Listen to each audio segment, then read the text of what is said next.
તો વાસણ ઉઠી તમારા મમ્મી ઊભા થઈ ગયા છે અને અમે આજ પાછી લેવા જતા ને તો જો ગાડી બહાર પડી છે, ગાડીને અંદર લાવી છે તો ગાડીને અંદર લાવી નાખવી.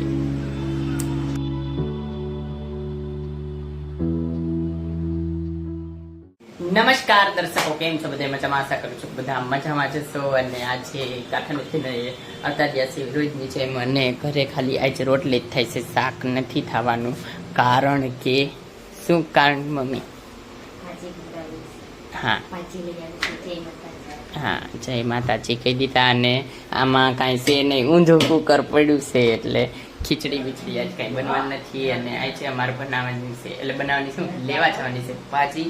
તો ભાજી પાર્સલ કરાવવા જવાનું છે. અને જો મસ્ત આપણે ધનવેલ થઈ છે હો. આપણે 2 દી પહેલાં મેં તમને બધાઈ હતી, આમાં ગ્રો કરવા મૂકી દીધી છે. તો આપણે ધીમે ધીમે વધે છે આગળ ધનવેલ જો. અને જવાનું છે ભાજી લેવા. અને ફોન તો ન થાય રહેલી ચાલતું, કારણ કે હોટસ્પોટ કનેક્ટ છે. નીતિનભાઈ અમારે ફોન કુવડતા હોય તો ગીતને હું સાંભળતા હોય એટલે ઘરે ઘરે ફોન રાખું છું. અને હવે ડાયરેક્ટ ભાજી લઈને આવું થઈ જ વાત. તો અત્યારના આવી ગયા સીવી પાઉંભાજી લઈને પાછા. તો આમાં પાર્સલ કરાવીને આમાં મૂકી દીધી છે, એટલે થેલીમાં લઈને આવ્યા હતા. અને જોઈ લીજો, જોવો इसमें अभी भी इसमें हाँ લીંબુ હોય છે, હા આમાં હોય છે. અને આપણા ટમેટા સ્પેશિયલ, કોબીને એવું, ડુંગળી અને મસ્ત બળફવાળી છાશ. નીતિનભાઈ સાંભળે એરબડ્સ છો કેમ શું થયું? એટલે ચાર્જિંગ નથી પડતું તો ચાલુ છે એ હમણાં ચાલુ કરી. આ ચાર્જિંગ હે પતિ કે બસ હવે આમ બંધ કરી દે ને. તો ચાલુ હે એમાં અંદર હું પણ મેં કઈ અંદર થી સીધા બસ બસ થઈ ગયું. તો જો એરબડ સહી પડાઈ ગયા નીતિનભાઈ ને. અને હવે ખાઈ લે એટલે ખાવા ટાણે એરબડ, ઠંડી ઠંડી છાશ મસ્ત. અને પાવ ભાજી આ બાજુ જો 2 જ આપ્યા. તો દુખા આ દુકાને કોઈ દી ન આવું, તને શ્રાપ છે. એવું ન કહેવાય નીતિનભાઈ.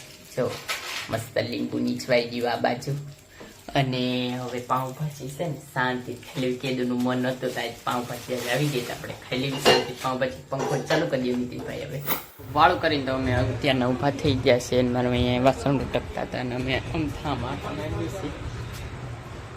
મસ્ત ભાજી હતી નથી ખાધી, મજા આવી ગઈ. અને દર વખતે હોય એમ કરતાં થોડીક ભાજી આમ કહેવાય ને થોડીક 1-2 આમ અલગ હતી. એટલું થયું નહીં જેટલી આશા હતી એટલી. બાકી ગયા તો એ જ જગ્યાએ જ્યાં અમે જઈ ગયા તો ભાજી લઈ આવ્યા હતા, ખાઈ લીધી છે અત્યારના. હે તો અત્યારના તો મારી મમ્મી પછી જો અહીંયા છે ને હંજવારી કાઢવા બી હંજવારી કાઢવા ક્યાં તો વાસણ ઉઠી તો મારા મમ્મી ઊભા થઈ ગયા છે. અને અમે આજ પાછી લેવા જતા ને તો જો ગાડી બહાર પડી છે, ગાડીને અંદર લાવી છે. તો ગાડીને અંદર લાવી નાખવી. આવી ગઈ છે હવે ગાડી ઘરમાં. જોયું ને જાદુ, આપણે જાદુ કાંઈ નથી, એડિટિંગ કરેલું હોય આપણું. અત્યારના તો અમે ઘરેથી અહીં ધાબા ઉપર આવતા રહ્યા છીએ. અને ધાબા ઉપર રખડ્યું છે આમ. અને અહીંયા બધા IPL જોવે છે. જો તમને દેખાડું, જો બધા IPL જોવે છે. જો હા મારા સાગરભાઈ પ્લસ ના કરો, સાગરભાઈ ફોન મળે છે. અને હા અમે ઘર છે આજુબાજુમાં આટા મારવી, પવન આવે છે મસ્ત મસ્ત ટાટો ટાટો. જો સંભળાતો હોય આમ તો નહીં સંભળાય એટલું બધું, કારણ કે અહીંથી થઈ જાઉં મસ્ત. એટલે આજ તો ધાબા પર નથી, ઘરે જ હોવાનું છે. પણ છે ને કડીક IPL જોઉં ત્યાં સુધી મસ્ત પવન ખાવું અને IPL જોઈએ. IPL લઈ જોઈ લીધી. અને અમે તો ફ્રી ફાયર રમતા હતા. ફ્રી ફાયર રમવા બંધ કરી દીધી, બંધ કરી દીધું. અને અમે ફ્રી ફાયર રમતા હતા. પછી ફ્રી ફાયર રમીને IPL જોઈ, ફ્રી ફાયર રમી. અત્યારે ઘરે આવતા રહ્યા છીએ. બ્લોગને એન્ડ કરવાનો છે. જો તમને આ બ્લોગ ગમ્યો હોય તો લાઈક કરજો, શેર કરજો અને મારી ચેનલને સબસ્ક્રાઈબ કરજો. તો મળી આગળના બ્લોગમાં. ત્યાં સુધી બાય. અને હા, ખાવાનું પીવાનું મજાની લાઈફ.